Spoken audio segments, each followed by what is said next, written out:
एक घने और हरे भरे जंगल के किनारे एक छोटा सा गांव था। उसी गांव के पास एक शांत नदी बहती थी, जहां रोज एक विशाल लेकिन बेहद दयालु हाथी पानी पीने आता था। गांव के लोग उसे प्यार से भीम कहते थे। भीम किसी को नुकसान नहीं पहुंचाता था, इसलिए सब उससे डरते भी नहीं थे। उसी गांव में एक छोटा भूरे रंग का आवारा कुत्ता रहता था, जिसका नाम किसी ने नहीं रखा था। बच्चे उसे बस शेरू कहकर पुकारते थे।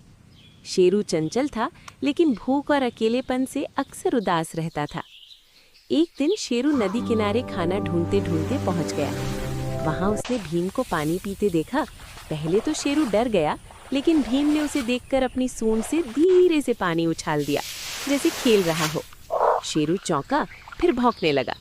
भीम ने प्यार से अपनी सूंड आगे बढ़ाई। धीरे धीरे शेरू का डर खत्म हो गया। वो रोज नदी किनारे आने लगा।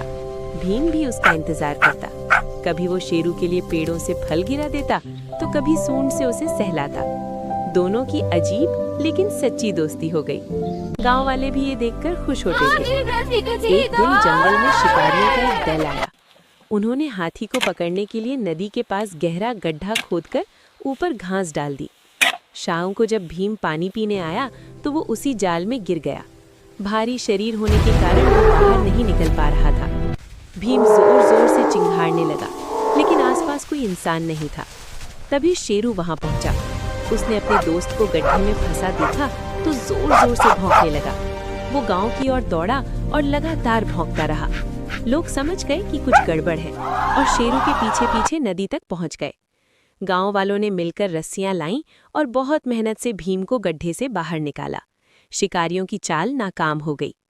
भीम बाहर आते ही शेरू के पास गया और अपनी सूंड से उसे प्यार से उठा लिया, जैसे वो उसका धन्यवाद कर रहा हो। गांव वालों की आंखें ये दृश्य देखकर भर आईं।